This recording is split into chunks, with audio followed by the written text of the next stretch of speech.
이곳에서 약 4,800km 떨어진 먼 타국에 한국인을 위한 기념공원이 조성되어 있다는 사실을 알고 계십니까? 바로 대암 이태준 선생 기념공원입니다. 대암 이태준 선생은 경상남도 함안군에서 원일이라는 이름으로 1883년 11월 21일 출생하였습니다.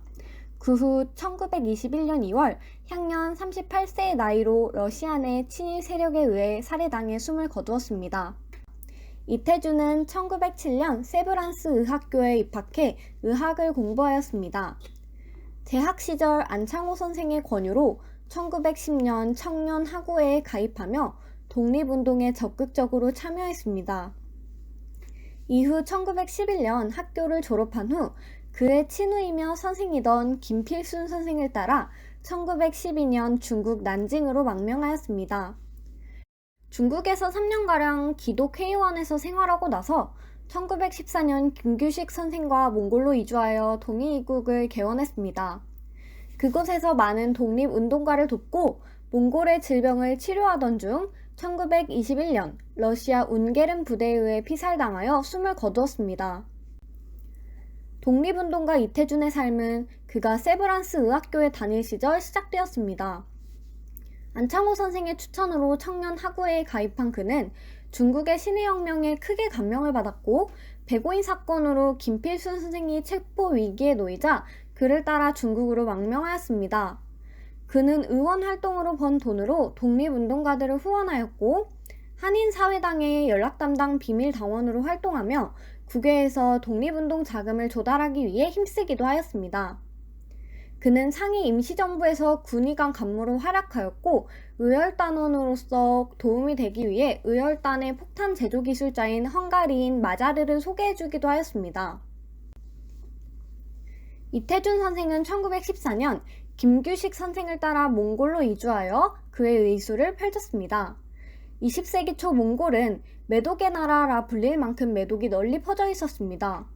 그 배후에는 티베트 불교 문화의 미신적인 치료와 라마승들에 의한 매독의 전파가 있었습니다. 1914년 개원한 동이이국은 현재 몽골의 수도 울란바토르의 의학거리이자 당시의 외국인 병원거리의 소재에 있었습니다. 외국인들만 진료하는 다른 병원과 달리 동이이국은 현지인들에게도 열려 있었습니다. 이태준 선생은 근대적 의료 기술을 이용해 사람들을 진료했습니다. 특히 몽골에 만연하던 매독을 일명 606호 유기비소 화합물인 살바르산을 이용해 치료했습니다.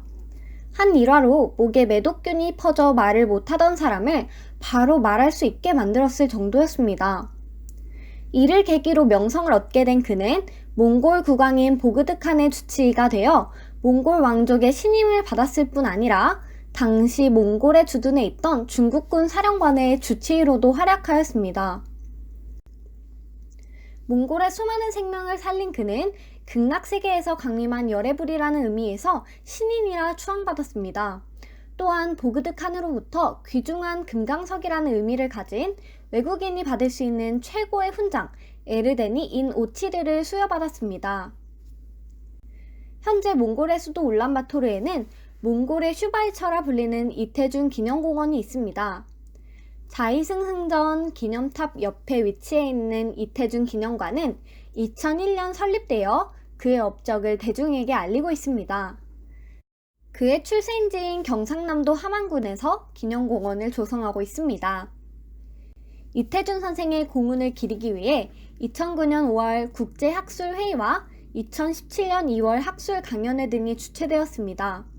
그리고 몽골과의 의료 교류와 의료 관광 등 여러 사업을 통해 몽골의 의료 발전에 기여한 그의 뜻을 이어가고 있습니다. 또한 몽골 한인 동포 자녀와 의학 및 생명공학 전공 대학에 재학 중인 몽골 학생을 지원하여 학문을 권장하며 유능한 인재를 양성함으로써 몽골 한인 사회를 계승하고 발전시키는 것을 목적으로 대암 장학회를 발족하여 학생들을 지원하고 있습니다.